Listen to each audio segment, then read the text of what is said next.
what is the best game per game console? So, hello everyone here. In this video, I'm gonna do a retro review, go over some of the best games per game because I grew up with. So today is a very special day for me. Click subscribe, press the like button, right?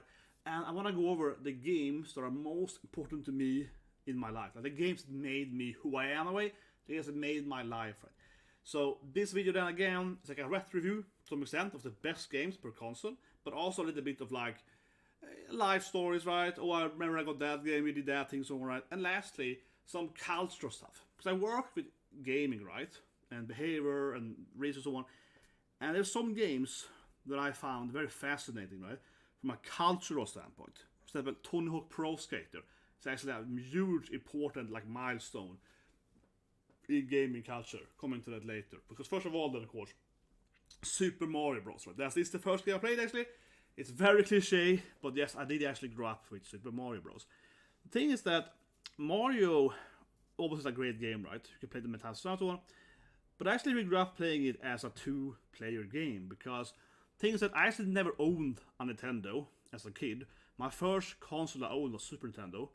But the thing was that my mom used to leave me at the neighbor's place. So the neighbor lady, she had 3 kids, like one son, my age. He almost had Nintendo then, right? Then he had 2 older sisters. And they basically were like, my mom would leave me to the neighbors, right? And his sisters were like watch us, right? It basically meant that we would play games. So we would play this game, Super Mario Bros. Of course, to play all the time. Because the most legendary, iconic game ever, in a way, right? Extremely good game. And actually, we also play a lot of Turtles. So actually, I did really grow up playing this really, really Nintendo hard Turtles game. Honestly, right? And it's interesting because, of course, I've beaten this game as a kid, right? It isn't impossible.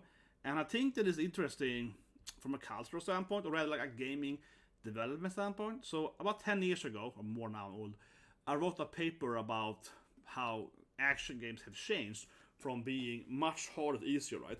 And I think, of course, is that looking back as a kid, right? My friend wasn't rich or whatever, right? So he had like 3-4 games. The games we mostly played when we were kids were, again, of course, the Turtles, Mario, and a Simpson game.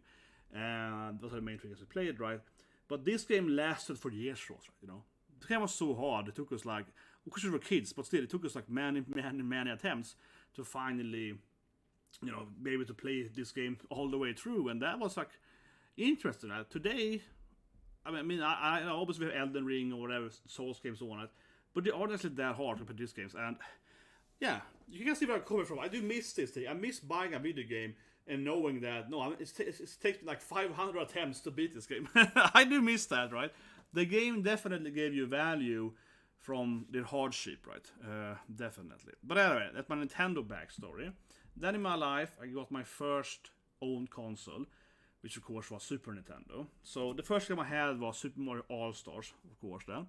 But the game that is most like deep in my heart, of course, is Secret of Mana, right?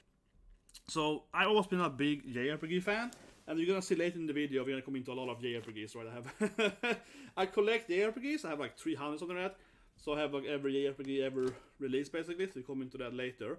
But my love for JRPGs, of course, starts at Super Nintendo. Obviously, it does, right? Secret of Mana, it is amazing.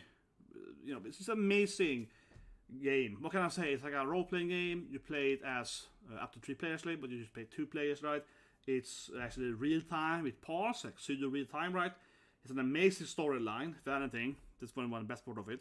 And the combat is fairly good, right? And one game, though, that I love it more, of course, is Seiken Densetsu 3. And if you go to my channel, I have, of course, in the past actually played the remake on the channel, right? Trace of Mana. Because this game is even better, right? It took everything the second game had, Secret of Mana is the second game, right? And made it better in so many ways. For example, you have, of course, 6 playable instead of 3. So you can different combos, different changes, right? And they also have 3 different end bosses and dungeons.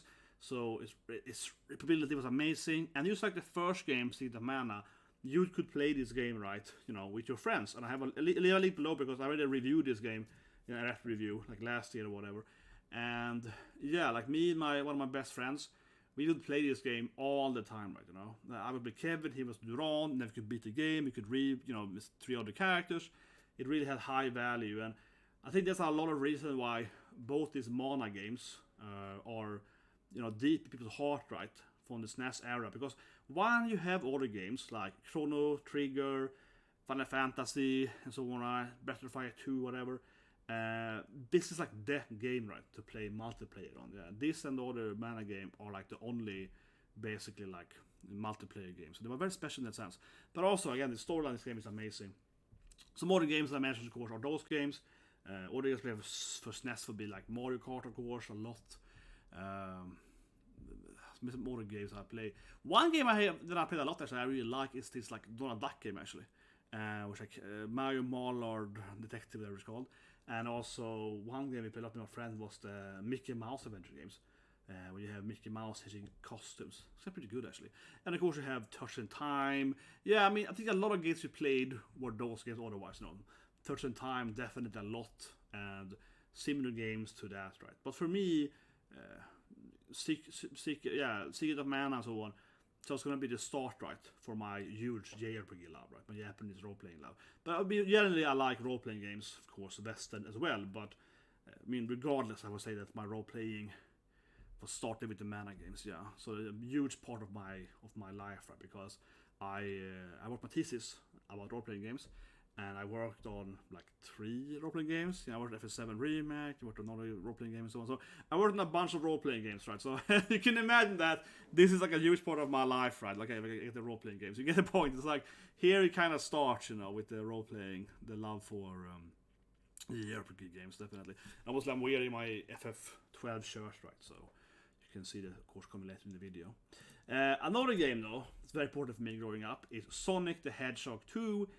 So my best friend, really great guy, he had the Genesis, right? So it's like a classic thing. I think a lot of people recognize this thing, right? That I had the SNES, right? Super Nintendo. He had the Genesis. so basically, right? He would have that game, and we would go to him, right? When, we had a new Genesis game, a Mega Drive, it's called, right? Mega Drive video game. And he would come to me, when a new game was released for SNES, right? Donkey Kong Country or whatever. He would come to my place, So we kind of go back and forth, So we like, be different houses depending on, yeah. So it's that I think it's like a very classic story that I heard from almost everyone I feel today that I know, the gamers in my age group today, right?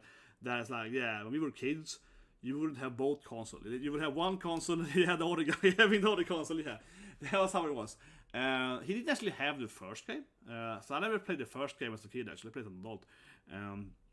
But of course, so has to play a lot. The obvious reason why, similar to Mana games, is you can play it. You can play it too, of course. But he had a bunch of other games. Another game I really love to Genesis is Chameleon Kid. It's a great game, very hard game though. Semi Turtles, very very hard game. Another game he had, we played a lot, of course, and also Sonic Spinball. Yeah, Sonic Spinball, man. This is an interesting game because it's so hard. Yeah, this game is like, I have tried to play this game as, today, right, so to speak, and it is still a hard game. I've beaten the game, of course, as an adult, but it is seriously hard, this game. Like, you're playing as Sonic, and you turn into, obviously, then a pinball, right? And you're the ball in the pinball and so on. It's actually quite a complicated game, and you have to, like, unlock different stuff and so on. So, honestly, if you never play this game, I really recommend it, because I think everyone has probably played, like, a pinball machine, like an actual, like a pinball, like, in real life. My friend had several of those, for example, right? But Sonic Spinball is interesting because, yes, you have the basic, pinball mechanics, right? But you're also turning into Sonic, and you have to, like, open stuff and so on, and it's a 2D platformer sometimes, and that has weird mini games and so on. So it's like an interesting game, and I've never really seen anything similar to it, except maybe like a Pokémon Spinball game or a mini game. So it's a very special game, honestly. I've never really seen anything like it, I feel, afterwards. And that brings us to Pokemon, though. Pokemon, gotta catch them all. Of course, Pokemon was a huge thing, right? Massive thing growing up, still is Pokemon. I think everyone, I won't gonna bother too much to Pokemon, guys, because I feel everyone has been a Pokemon fan, so not much to say there. But when I was a hero, I found that I had Pokemon Blue, of course, then, blue version. And then I named my Blastoise after my grandmother. So my grandmother, her nickname is, in Swedish then, the beste, which means that the great one, or the greatest, the GOAT. So I seriously called my blasters like the GOAT. I was like, my blasters was like greatest of all time, which was my grandma's nickname. So that was my blasters was called. But yeah, of course, Pokemon was massive, and more so talking about the game here.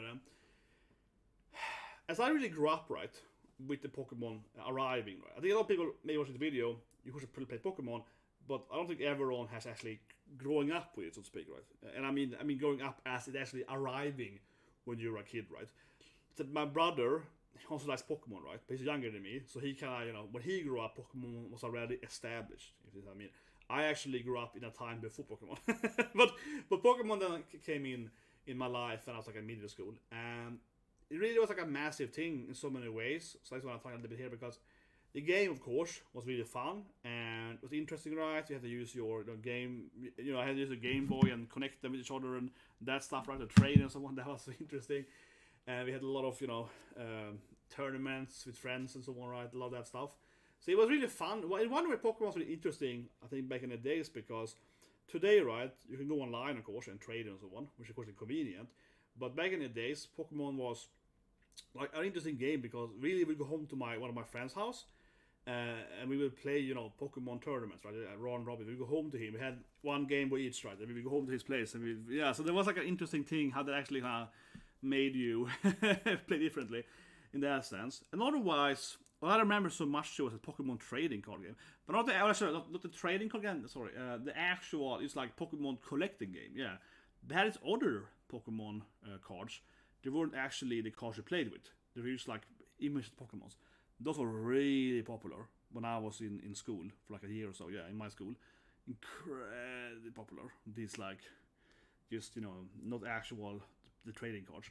The trading cards was popular as well. And then after that first year, the trading cards got more popular because you actually play with them. Yeah, but for a while there, for like a year or so, people were collecting and fighting over those like just collectible cards. They obviously are less fun than the actual playable cards. Anyway, a game that I actually really like though, and as we've been talking about too much, is this game called Dragon Warrior Monster or Dragon Quest Monster. So I'm a big Dragon Quest fan, right? I like JRPGs. But this game I always liked even more than Pokemon. So I actually played this game more than Pokemon Blue and Red. So basically it's a very similar game, of course. You're catching monsters, right? But Dragon Warrior Monster, I think, is a much better game because the way you can basically craft your monsters, right? The way you can combine different monsters, and so on was more interesting. And the way they kind of used the JRPG elements for how to get the best monsters.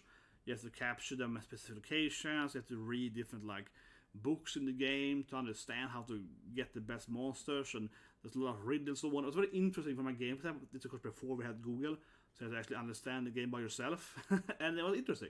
So I really, really liked this game, and unfortunately though, this game wasn't popular at all. So almost no one when I grew up had a game, right? So I was like only me and a few other people.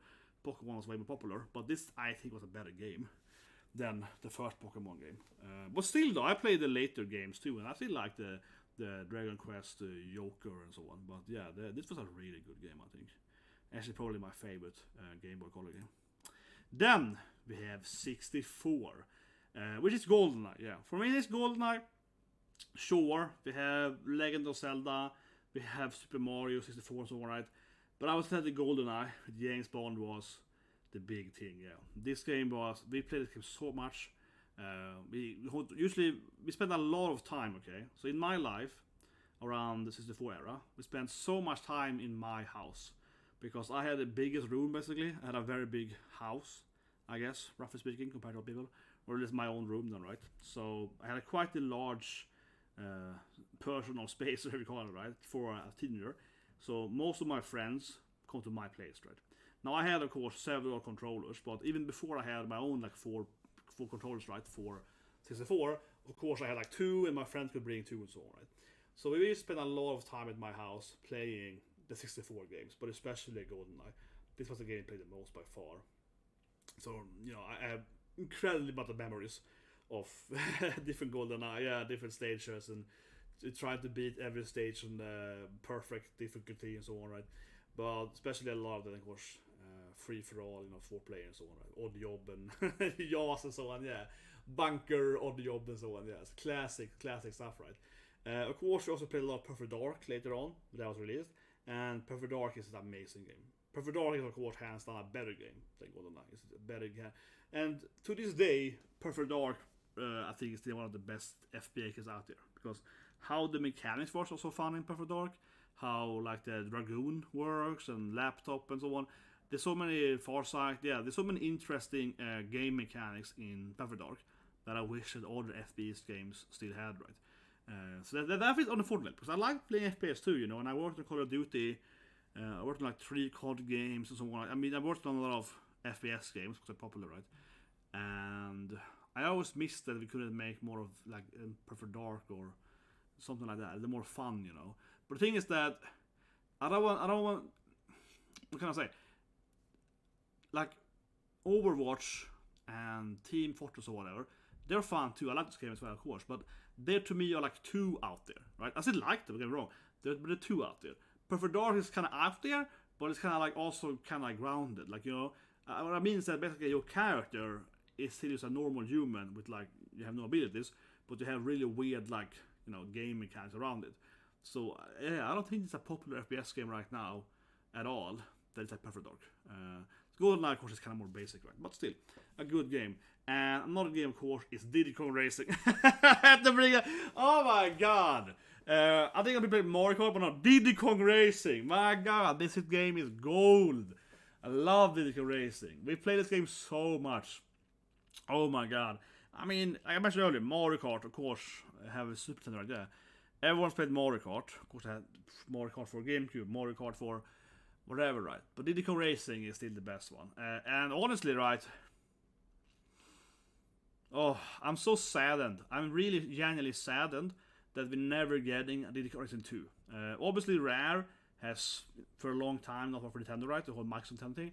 But even without that, I just wish Nintendo could make Diddy Kong 2 without Rare, because I like Mario Kart 2, but Diddy Kong Racing was way more better with different vehicles, the more interesting like story mode and so on, and harder stage. I feel that Mario Kart's stages have almost never been as good as Diddy Kong stages. They had more crazy ideas and loops, and it was just crazier. I always feel it's a much superior game to Mario Kart, so I really wish that game would actually be played. Now, they play all the games too. Pokémon Stadium, that's on my mind a lot. And they didn't play that much Smash, so I'll come to that later. I was playing a while later with the whole Smash thing. Okay, let's go on. So, PlayStation. Now, Final Fantasy, baby! Now it's time for all my game collections! Yeah, JRPGs everywhere! Obviously, I'm a huge JRPG fan, right? 7, of course, it's an iconic thing.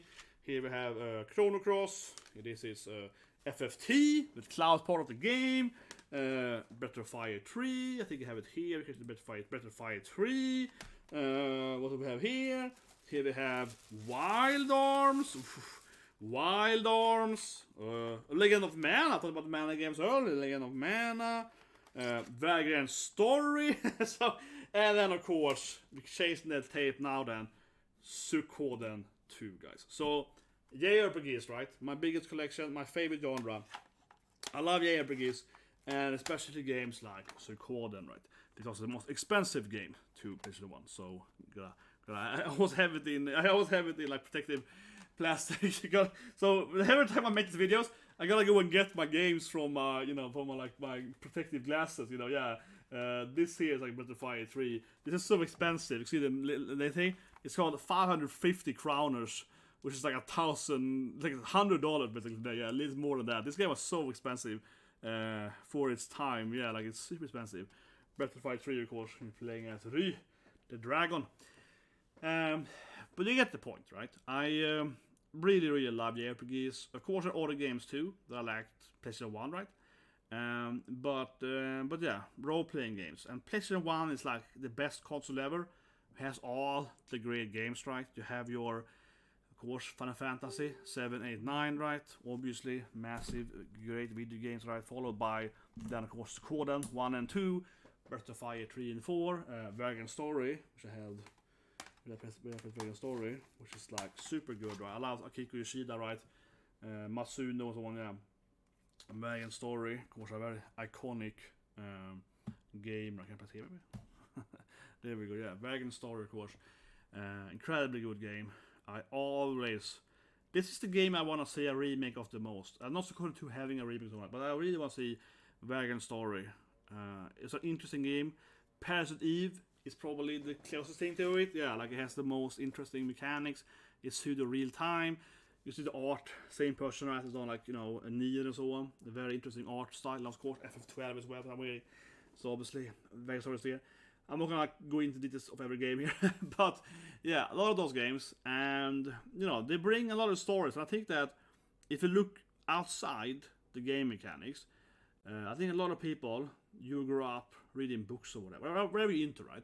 Back in the days, I guess you would grow up reading books, perhaps, right? Like 100 years ago. But when I was a teenager, I obviously grew up with all these JRPGs, mostly, right? So yeah, these are the stories, right? These are the characters I care about, and if you're, new to my channel, from a gaming standpoint, maybe you care about it. But if you're an anime watcher of mine, right, they like anime games or whatever, or animes, then what I think you probably get from this thing is that, I didn't actually grow up with anime and manga and so on. I mean, of course, I got into anime and manga eventually, obviously, but I didn't grow up being an anime manga fan until I was older. But I grew up with was games like Suikoden and Vagrant Story, and of course, and also Final Fantasy one. So I always grew up with like the Japanese, storytelling and the Japanese characters, right, from the gaming standpoint. And then I got into manga and anime. I actually never got into manga and anime from starting that point. I think today it is quite the opposite, right? Today people got into manga and anime from them being popular, One Piece or whatever, Dragon Ball, being massive, and then you might buy Japanese games, right? But when I was a kid, or a teenager in this case, then it was the opposite. Yeah, like no one knew what manga and anime was, but we knew what Suikoden 2 was. We knew what FF was. Yeah, we knew those games, right? And then we start to talk about Japan, what's more in Japan, what's more in Japanese. So that's actually how I got into, I guess, Japanese stuff generally, is the Japanese role-playing games, yeah. That's how I became a Japanese fan, I guess, speaking of the Japanese role-playing games, and then I started, buying the few mangas you get hold of, or watching the few animes or whatever, right? And I think this story, I said it before, but I think it's a huge difference in today's culture, because everyone around my age, I feel, are both JRPG fans, or speaking Japanese gaming fans, and anime fans. But younger people today tend to be only anime fans. But back in the days, like when I was 20, whatever, right? Then it basically was that if you liked anime, you were also a big fan of FF or whatever. Yeah, you weren't just a fan of one or the other. It was basically like a package deal. Yeah, it was like, I'm into Japanese gaming stuff and so on. But I think, speaking here, so one example is that while some people didn't like Vanille in FF13, I always liked Vanille. And I think it really is that, I really grew up with, this is really how I became like a Japanese, a fan of Japanese culture, right? Really is through their, through the role-playing games, through all these games, right? Breath of Fire or whatever, all these games, right? Growing up with these games, that's how I got into the culture, and that's why I don't know, liked anime too, right? But also, I have a less of an issue with Cat and like Vanilla and so on. People are like, oh, she's so Japanese. I'm like, oh, it's great. Oh, Japanese, awesome. Yeah. So I think that's a big part of the story, right? But anyway, let's go on. Vagrant Story, of course, talking about that. Yeah, in front of me. Obviously, I'm a huge fan, right, of everyone worked on Vagrant Story. FFT, of course, which they have over here, right? The FFT version, and so on. FF12 later, Nier, and so on, right? You can see a pattern there. Then another game that I have to bring up, I mentioned earlier, because it's Tony Hawk Pro Skater. So Tony Hawk Pro Skater might arguably be the most important game in gaming history, and I really mean that, because Tony Hawk Pro Skater really changed the landscape. First of all, I love this game. Okay, I even competed in 3 and 4 and so on. I've been like the I had played the Master Chief in Tony Hawk and so on. So I'm a very good Tony Hawk skater. But this game was very, very important because it sold well and all that good stuff, right? And it created kind of a genre of extreme sport games, or sport games in this kind of argument, right? But rather, what it really did was it made video game cool, okay? Tony Hawk Pro Skater was so important because it made video game cool. I still remember when I was in high school, and the guys that would be like, oh, gaming is financial or whatever, they would go home and they would buy a PlayStation so they could play Tony Hawk Pro Skater. Because it's a big deal. So the guys that like half a year earlier or whatever, right, like before the summer, would be like, oh, video games. They were like, can you please teach me how to play this game better? How do you do this, how do you do this trick or whatever, yeah? How do you, get the tape up there and so on? This game was such a big deal because it really made video games, suddenly video game was, cool for the cool kids, right? So yeah, this arguably is the most important game in history, I think, because this is the game that made video games cool, so to speak. Massively cultural change. PlayStation, generally speaking, is by far the most important console, right? With all the different stuffs, especially then this game, but also other similar games as well, right? And also how the graphics too, right? FF7, for example, right, made game show graphics. So back to FF7, what was it here?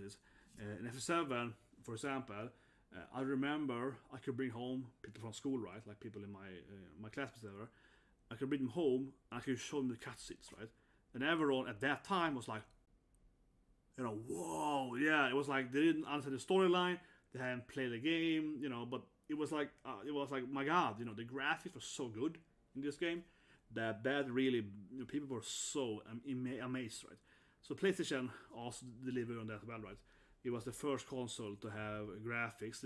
You had a square board here, but you get over the cutscenes. The cutscenes were so much better on PlayStation compared to the previous games, that it also really, made video games become more popular as a mainstream thing, right? So PlayStation is by far the most important game console. Another game that obviously is very important, but later, is because of World of Warcraft, yeah. World of Warcraft, I wouldn't say it's number one then, right? That's another game that's very, very important for making video game become a casual thing, right? Because obviously World of Warcraft was so big, and it made everyone play, on PC, right? So it was, WoW was such a big thing. Still is, but it was new. It was such a big thing to make people play, on the PC. That really, really changed the landscape as well. But anyway, let's go on. The Dreamcast, baby! The Dreamcast! The Dreamercast, right? So, Dreamcast is an interesting console, right? Me and my best friend, my childhood best friend, mentioned him earlier, of course, with Sonic the Hedgehog 2. So he's a Sega fan, right? And I also like Dreamcast a lot. So we were like the only two guys that had Dreamcast, and we had like all the games and so on, and I love the Dreamcast. But obviously, the Dreamcast is a very interesting console to have grown up with. So you were like, I guess in like junior high school, maybe senior high school, junior high school, I think, when that game, when it kind of bankrupt happened, right? So the Dream, yeah, I think around 15 age from that, and it was a really big thing because Sega was like the Nintendo thing, right? Sony obviously had, obviously grown massively by now, but we still saw, the Sega versus Nintendo was a classic thing, right? And Sony being this other thing on the sideline, even though it grew bigger, there were kind of different games and so on, yeah. So Sega Bankruptcy felt very weird, felt kind of crazy. But the thing was that growing up with the Dreamcast, right, around the age when we were like teenagers, it was an amazing console, right? I really miss the Dreamcast. I really miss we had a company like Sega with like a Dreamcast 5 or whatever, because the Dreamcast was just really, really out there, okay? The reason it got bankrupt wasn't just because of Shenmue itself being so expensive and they didn't really make any money. It was because Sega was like cray, okay? The Dreamcast was crazy. They had so many fancy ideas. They had the games were crazy taxis and whatnot, but the games were very arcade-like. That's the first thing, right? They brought a lot of arcade games, like the taxi game, to the console. It was the first thing ever happening. We also had other consoles like, SNK, Neo Geo, but Dreamcast was the first home console which could play arcade games for like a cheap price, right? That's a big thing. But they also kept making these like really out there, cray games, right? And the thing is that the Dreamcast just sold really poorly, not only as a console, but those games didn't sell very well either, right? Because they were really out there, you know what I mean? They were really, really out there. But as a gamer, right? As a real gamer, the Dreamcast was the masterpiece of gameplay. They had so many crazy, funny ideas, so many innovative, great games. One of my favorite game, of course, is Jet Set Radio, which is an amazing video game. This is like my favorite game to Dreamcast. This game was just really, really, innovative, right? So the Dreamcast is by far the most innovative game console. The problem, though, from an actual economic standpoint, is that it was too innovative and didn't make enough money compared to the cost of making all the innovative ideas, right? So it's very unfortunate that Dreamcast went bankrupt, because it really was, or Sega, it was the best gameplay console we ever had, but obviously it was too much that, right? And it's unfortunate. And I think today it is easier making these kind of games because so many more people are playing video games. Obviously Dreamcast then was like a niche game market, right? It had so many niche games that it wasn't just economically viable. But today, then again, with more gamers in general, I think it would be easier to make these games and be, profitable, right? Because you have more players interested in a niche market, right? Generally speaking, I think that the market was just too tiny. Yeah, back in the days, it was just too few people, right? They were willing to buy these games. It also might be easier with social media and so on. The Sega games are actually kind of crazy. Many of them are really, really out there. Might be easier just making it happen with modern marketing and so on, perhaps as well, right? That's why I bring up, of course, Arcadia, because I love JRPG games. But this is the best role-playing game, of course, to Dreamcast. A very cool piratey video game. Yeah, really cool game. You fly around in the sky and you find secret islands, and it's like it's a really cool world. Like this is one of the coolest role-playing games. Only world building, but generally how it looks. How the world is. They have like 6 different moons, and the moon. It's a really good world building. Yeah, world building, lore, and so on. It has a really good setting. It's definitely, I think, still one of the greatest games ever when it comes to how the world looks and so on. Amazing designed world, and then also pretty good combat system and characters. So yeah, a good game, but especially that you might be able to pick it up the GameCube version. Otherwise, this has a remake, like a little sequel. But this is also yet a game I would love to see a remake of. Right now we have Power Stone. Okay, so Power Stone 2, in this case, also an amazing game. Okay, I love Power Stone, and the reason me and my friends didn't actually play that much of Smash at 64 because we played Power Stone instead. Okay, so Power Stone 2 was a much better game than Smash. This is Capcom's party game, and this game is fantastic. Okay, it's really fun.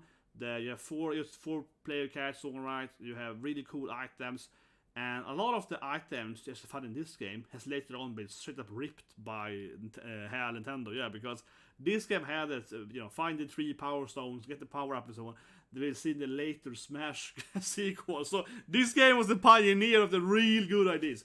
For Capcom, and this game is so much better. I said it for many years. Where's my Power Stone 3? Because this game, I have always found it a much better game than the first 2 Smash games. Especially the first Smash game, which I felt was poor compared to Power Stone 2. And one thing the Power Stone did massively is it had much better worlds, right? The actual stages. It's a submarine stage. It had a much cooler stage by far. But when Melee entered then, right, which was the second Smash game, that suddenly started competing with this game. But the first Smash was a very poor game compared to Power Stone 2 especially. And that's also a reason why I feel, like obviously we play a lot of Melee at the GameCube, right? So like I said, 64, we actually did, like I said, we mostly played like GoldenEye, Perfect Dark, Diddy Kong Racing, so on, right? Mario Kart, so on. Mario Party as well, so yeah. And Pokémon Stadium. Didn't play that much of Super Smash Bros. But for GameCube though, this game started to compete with Power Stone 2, and then because only like 2 of us had Power Stone, people started to play this game more and more, and I guess it eventually overcome Power Stone 2's popularity in our friend circle. But this game was so much better than the first game actually. Honestly, it was. Even though I've been sure the first game was like a smash hit, right? Fun intended. And we played a lot, but it was like really poor when it comes to the stages, some of the abilities and the items. This game was so much better, especially with the stages and more interesting, characters and more characters, so on, right? So, but I still honestly feel that Power Stone 2 is a better game though, to this day. Now, of course, the later versions, I'll say, is better than Power Stone. But at this level, I still would give it to Power Stone 2, in my opinion, with Melee. But it became so massive hit, right? We ever had to play it all the time, so a big deal. Now then, we're at PlayStation 2, right? So now we got my shirt, of course, FF12, right? This is my favorite FF game to PlayStation 2. So PlayStation 2, of course, I feel that the last, arguably, retro console here. They could go on for a longer time, but I feel it's kind of where I feel retro. I don't want to admit that PS3 is retro. PlayStation 2, okay, after that it's still modern. Yeah, I don't want to, no, I'm not that old. This game is the last bastion, I feel, of some really big cult classic, right? Because here we still have the establishment of establishing like new game franchise, right? And also some really heavy hitters of some games. Where I feel on PS3 and that generation, a very few new like games are coming out, being like, wow, this is a new genre now. I feel PlayStation 2 is like the last bit because it also can like combine some of the. It really like PlayStation 2 was a really good console because it took a lot of the PlayStation 1 games, right? Like for example, it's a good example here. What's the best example? What's the best example? There are many examples of it, but for example, Suikoden, mentioned earlier, Grandia also came here and so on. That's another thing. How was playing? Well, basically, it took those games like Suikoden and so on, similar to that, and brought them to this console, right? And here's a lot of where actually a lot of also ended, right? So Suikoden was only to PlayStation 1 and 2. So a lot of these like franchises started at either Super Nintendo or PlayStation 1, and then they ended at PlayStation 2, right? So PlayStation 2 was kind of like the finished version of a lot of these franchises, right? And or it would take a franchise that usually was started at PlayStation 1, like I mentioned, and make it better and improve it on PlayStation 2, right? So here's kind of where I felt that a lot of games was innovative and they made a lot of new mechanics. And after that, PlayStation 3 has some good games, don't get me wrong, right? Of course, and 4 and 5 and so on, yeah, of course. But it's like in 3, I think we're starting to see a lot more of the you know, the how to say it, stuff getting more generic and so on. Yeah, I think PlayStation 2 was like the last console where stuff felt that was more innovative and a lot more like, okay, here's the better version of the first PlayStation 1 game. And like I said, because a lot of games also were stopped being made after PlayStation 2, right? A lot of the franchise actually just ended here. So you find a lot of the finished version, like I said, on this console, right? But yeah, FF12 is my favorite fantasy game. PlayStation 2. Another game that I love and bring up, of course, is Disgaea. So here I have Disgaea 2. Where did I put Disgaea 3? I think I put it somewhere here. Here's Disgaea 3, etc. You know, here's Disgaea 3 or whatever. Right? So I mentioned earlier, I love JRPG games, right? RPGs in general, and I think that Disgaea really started my deep, right, fascinating for item boards. But this started my deep, like, fascinating for grinding, right? The Sky games are great. They're very, very min-maxy. If you love min-max, if you love grinding, this is the game for you.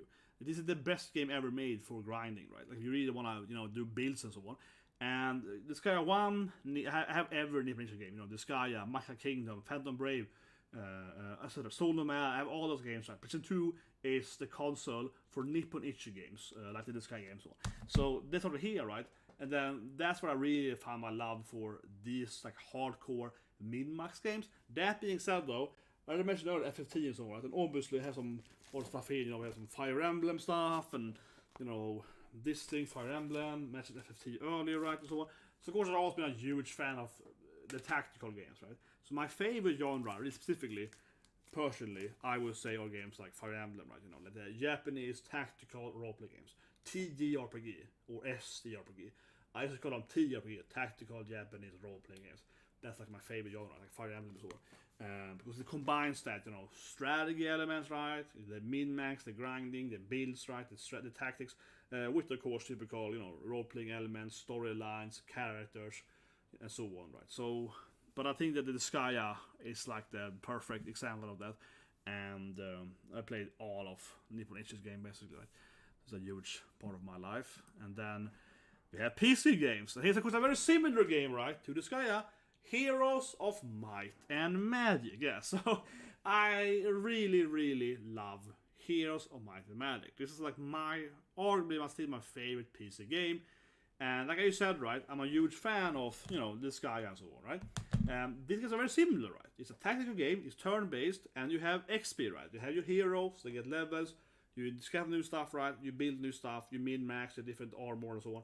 So I also really love the Heroes games, similar games, War and so on. I actually even worked, on the Song of Conquest game, right? That you might know about. I know them very well, the developers. Yeah, I've worked for years. I know them very well. That's another video. But so obviously, this is a big part of my life, right? So when I think about my PC childhood, right? My growing up on a computer, Here's Mathematic 2 and 3, not only 3, but of course 2 and 3, really comes to mind. I have this story that I always tell people, which I think is kind of funny, is that back in my house as a kid, right, in high school, we would come to my place because I had a PC in a tiny room, like next to my my bedroom. So we would come to my house then, all my friends, and we would play hot seat, right? Here's Mathematic, you had to play 1-on-1 hot seat. So one person would play hot seat, and then other people could be in my room and play like Smash or Diddy Kong Racing or whatever. So we would sit there, right? Yeah, 64. And once we got like 7 people, I mean, it was 8 with me. Yeah. So once we got 8 people to play Here's the Mathematic, right? For a whole weekend on the summer. So like it's like Friday, Saturday, Sunday. 8 people at my house playing Here's the Mathematic, hot seat, and then we would exchange, and then so one person in the hot seat room, and then the other 7 would play like Smash and Pokémon Stadium and so on, and we would rotate, So we had 8-person hot seat, and we didn't get anywhere. Okay, we didn't get anywhere. It was like we didn't get anywhere. No, it was like 8 people hot seat. It took hours. It took hours. We did not finish that game. We spent like 3 whole days. These are like 15, I was like 15, like 15, 14-year-olds, whatever, yeah. And we didn't get anywhere. We didn't get anywhere. Like 8 teenagers, yeah. We didn't get. It took so long time, yeah. It took so long time playing this game. In the 5th game, introduced the simultaneous turn, yeah. Massive difference, but not as fun, of course. Obviously, the best character is Solmyr. Or Tant, if you play Necromancer. I will say that people like to fight, who is the greatest hero and so on. But I feel it's kind of silly because it's pretty clear who is the best hero per side, per faction. Maybe not always for some of them, but for most of them you have like the go-to. If you're playing Magician, right, or if you're playing stat-based, depending on that. If you're playing Magician, it's obviously Solmyr if you're Wizard, right? But if you're playing and so on, so I feel kind of like obviously, like Sandro would play Magician on Necromancer, yeah.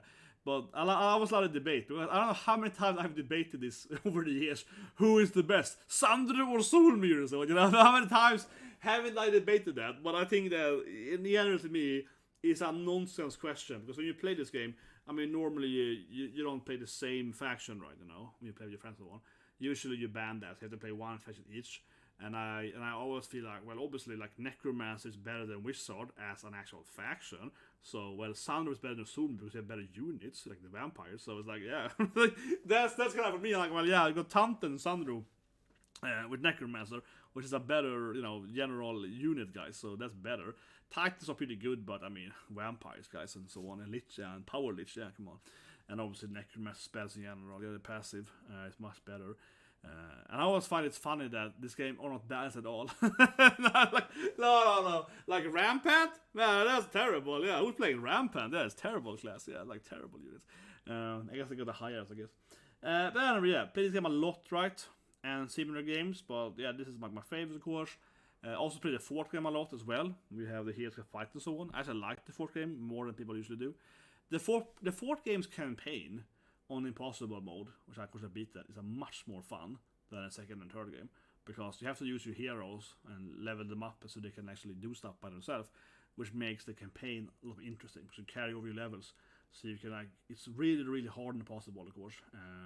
So you have to have like 6 heroes, and it's very interesting, honestly. I feel on Impossible, the 4th game. The 3rd and 2nd are pretty easy Impossible, even on the hardest maps. But anyway, let's go on and beat the elevator. Of course, StarCraft. I still play StarCraft 2, right? Best game ever made. Yeah, StarCraft, obviously, huge part of my life. I mean, I work at Blizzard, right? You know, it's been my dream to work at Blizzard Entertainment, right?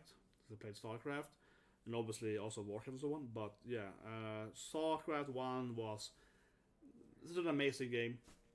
There's so many aspects, and this game was just so fantastic, right? It's just like the perfect RTS game.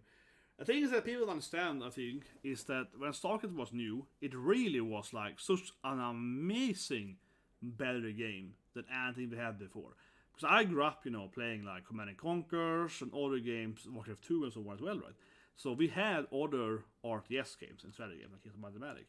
But StarCraft 1 was just like, it was epically proportionally so much better than any previous strategy game when it comes to real-time strategy. It really, I think, shocked the whole gaming culture how much better StarCraft 1 is, and the skill level, the skill cap, right? The techniques, the builds, you know, the different layers of different strategies, and the variation. And that's why it really became, you know, like a national sport in Korea, South Korea, because it's a in-depth game, right? The previous RTS games, they weren't in depth, because me and my friends used to play a lot of Red Alert before StarCraft 1, right? That game was fun, you know. It was a fun game, but you didn't have that many builds, right? You had like 2 or 3 builds, you know. You had some orders. It felt very like optimal strategy. Okay, I will do this thing and then that thing, right? But in StarCraft 1, it really was like the first game where they really like nailed this level of like, oh, you got like 25 different build orders, right? You got this thing, it was that thing, you have one paladin over there, and so on. And that's still true to this day, of course. So StarCraft 1 was an amazing accomplishment, I feel, in a strategy world, like comparing it to chess, Go, shogi, and so on. Yeah, it was a breakthrough game, honestly. It was so much better than the previous game. Even though I liked the previous game too, StarCraft 1 is like 10 times better than whatever Age of Empires. Yeah, they couldn't even compare to this game. This game was like landslide, avalanche better. It was a massive improvement on the genre. Now, of course, games after StarCraft 1 are a lot better, right? Don't get me wrong. Warcraft 3, loved that game too. Very good game. I played tremendously. I actually played Warcraft 3 more than StarCraft 1 actually, because I played, of course, the games inside, you know, Dota and so on, of course, if you count the custom maps. But it's just a huge game, honestly. And obviously, as I mentioned, from a culture standpoint, right, StarCraft still to this day is like the first real esport game, right? You also had Street Fighter, of course, but I would say StarCraft really is like the first true, you know, like esport, like really actually like popular esport game, which cannot be denied is a huge difference in the, you know, humanity's culture, right? This by itself, maybe also with some fighting game, but mostly this game created a new sport, right? Esport in general speaking, because if you never had StarCraft, we wouldn't have Dota, and also of course Dota is made in StarCraft, right? You know. AOS and so on, and Dota and Warcraft 3. So, but only the custom maps itself from Blizzard. But like, even ignoring how important the custom maps are in StarCraft and Warcraft 3, even ignoring that, I mean, StarCraft is the game that made again esport be a thing, right? You know, like an actual watcher thing, people watch and so on. That and also a little bit fighting games, yeah, of course. But StarCraft was a much bigger thing, and so. Without, you know, StarCraft, we wouldn't have, you know, big tournaments in the esport game, which are growing every year, right, since then, or massively now. So very, very big. And sure, if StarCraft was never made, maybe CS, maybe Dota. No, okay. So maybe some other game will eventually get there. But I think StarCraft was a massive thing because, like I mentioned, you know, the options, the strategy, you know, the hidden information. Yeah, it was really, really similar for people to like Go, shogi, chess, and so on. And it's easy for people to understand the depth of it, right? How much depth it had. Not to level up and get the depth, but to understand that it had depth, so to speak. Yeah, people couldn't play on that level. People could understand the depth of it, and that was very, very important. And I remember as a kid then, right, growing up and playing this game, that you could really see how it changed the culture, because suddenly, you know, your mom or like your teacher had seen like, oh, they're playing this game called StarCraft on TV or something. Talking about Korea, of course, but not actually like when I grew up. But like people are talking about it. People on the news, or they have like money now about this game. It really was like a big deal because suddenly people were discussing like, wait, people can live as gamers. So StarCraft 1 is like the first game I feel people actually could live as professional gamers, because even in Japan had a few people playing, of course, Daigo and these famous, FK guys, but I never felt they could live on that money yet. It wasn't big enough so they could like live on playing the FK stuff in Japan. Maybe they were, but I don't think so. Like if you look at their backstory, their lives, they used to have like a side job, whatever. But StarCraft was like the first game I think where people could live only playing this game, being paid enough money to only play this game, right? So they started getting on the news and so on. And people talking about the school and so on. So that was really interesting. That was a huge thing. And also, of course, other games like Diablo, whatever, right? From Blizzard, obviously, is a big part of my PC childhood. And then, of course, I played a bunch of other games. Mentioned earlier, Age of Empire, Fallout, Civilization. I suppose not the game I could have had here. Yeah, Civ. I didn't put Civ here, but Civ is obviously a game that I played thousands of hours. All of the Civ games. Sid Meier's Civilization. If there's one game that I feel really is a PC game, it really is Civ, because, well, I guess StarCraft 2, because I'd rather, of course, play RTS with my mouse. But still, though, if it is one thing that really feels, personal computer gaming, it really, to me, is Civilization. You're sitting there, click, one more turn. I'm gonna build my mausoleum. Oh my god, the Colosseum is done now. It's 3 more turns to my dam over there. Yeah, it's like, if there's one game that I played tremendous amount of hours, yeah, it's Civ, probably. That I learned all the history stuff, and also that my grandfather was a history professor. But yeah, my grandfather was a history professor, and I feel like I learned probably half from him, half from playing Civ. But that's those games I feel I played a lot, of course, on PC. And then, of course, later we mentioned that, obviously, World of Warcraft, other MMORPGs, right? Of course. Some more PC games that I played a lot. I think it mostly Civ. These days I also play Europa Universal for the other 4X grand strategy games. Well, yeah, of course, Baldur's Gate, of course. Top of that, right? BG 1, 2. Similar games to that, right? Neverwinter Nights. Yeah, of course, other role-playing games. Yeah, Mighty Magic, of course, also. Here's a Mighty Magic and Mighty Magic. Yeah, of course, also played other. A bunch of. That's kind of PC, right? Yeah, a bunch of strategy games and a bunch of role-playing games, certainly. I didn't actually play that much FPS on PC at that time. Mostly GoldenEye and so on, yeah. Mostly strategy, like I mentioned, both turn-based and real-time, and then of course also role-playing games. You kind of see where I like the TJRPG, right? And of course Heroes then, the combination of... But really, yeah, I love that, Strategy with the combination of role-playing element is a great idea, because it's a strategy, right, to build your characters, right, to build your gear and so on. So it's always been like a really good genre, right, like turn-based, preferably turn-based role-playing tactical games just makes a lot of sense to me.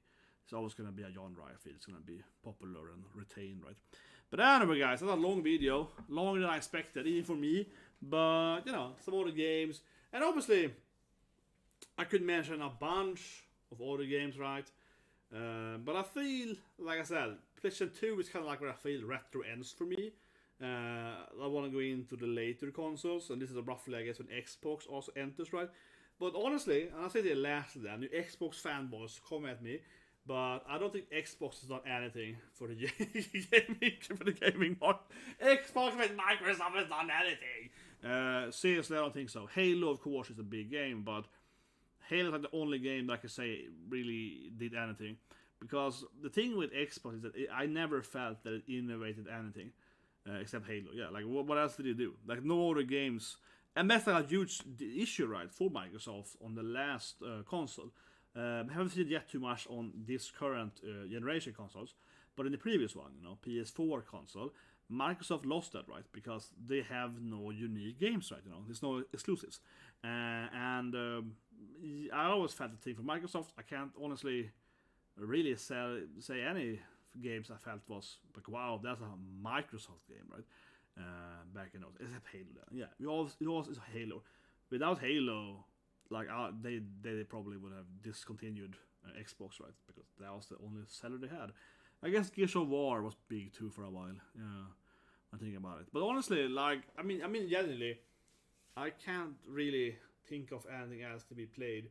So Halo, again, keep saying it was very, very big, of course, and everyone knows Halo. But like, yeah, any other game that was released around that time, like we basically always had them also to the PlayStation, right? Like it was never really felt like, oh yeah, this is an Xbox exclusive. Like that didn't exist except again Halo, and like I said, that has been I think a feeling about Microsoft since then, because last console generation they had like nothing unique, and then now when Halo has been basically, I don't know, Bungie are doing what's called Destiny 1, so on, yeah, Destiny 1 and 2 and so on. I haven't really seen anything from Microsoft, and I don't say that like Microsoft, but I just mean, generally speaking, like I really haven't seen they made any exclusives, right? Obviously now they have Starfield, I mean, of course, since they bought Bethesda, but the thing is that that's also for PC, right? Like I played Starfield on my PC. Yeah, for me that's a preferable way to play it anyway, right? I always play those role-playing games for my PC anyway, so it's not even exclusive for a console, right? But it feels like that's probably why they have bought those studios. Yeah, speaking right, because like I said, they have really lost when it comes to, again, the exclusivity, right? Also why they're buying Blizzard, right? They're buying actually Blizzard because they lost not being able to make their own games unique. So they instead of buying big studios to make their own games, right? Because since they lost Halo, I genuinely can't say any game that I think people have cared about from Microsoft. And even back in those days, like when Halo was this breakout hit, which it really was a massive success, of course, for Microsoft. It really was. I really can't tell you any other game that I felt was like, yeah, this is why you buy an Xbox. It was only Halo, and like I keep saying, every other game basically also existed for either PC or PlayStation 2 and 3 or whatever, right? And Sony has been a lot better at making their own exclusive games, or having third-party exclusive makers, right? That being said, though, I think to be fair, the most unique console is the Switch, right? Yeah, and it's Nintendo, though, yeah, because usually you get most games to PC anyway these days, both from Sony and Microsoft. Even Sony now, yeah, they're coming with Horizon Zero to PC. So in the end of the day, I guess Switch is the only truly unique console you need to know, you need to own. Yeah, Switch, guys. End of the video. Nintendo fanboy to the bitter end. Look at my Fire Emblem poster, guys. Still in play. Look at my other my Fire Emblem book here. This is a Fire Emblem book, guys. Yeah. Nintendo fanboyism, right? Look at my Pokemon. But anyway, guys, hope you liked the video. Please subscribe, please like button. What do you guys think? What's some important games in your life? And what do you think about something Tony Hawk, right? I like Tony Hawk as a guy too. I like Tony Hawk stuff. He's a funny guy, man. He's a cool dude. But yeah, that game arguably is like the most important game ever. Like, it really is. It's like such a big deal, that game. That is honestly one of my biggest memories in my life. Suddenly the cool kids wanted to play games with you. That was like a mass difference, right? The cool kids wanted to be, oh, how do you do this trick or whatever? How do you, get the tape up there? Yeah, the cool kids at the school, the popular, the jocks, kind of thing, they were asking you for advice about video games. That was like a massive difference, right? When I was a teenager, that was a huge difference. But anyway, guys, you guys can have a great day.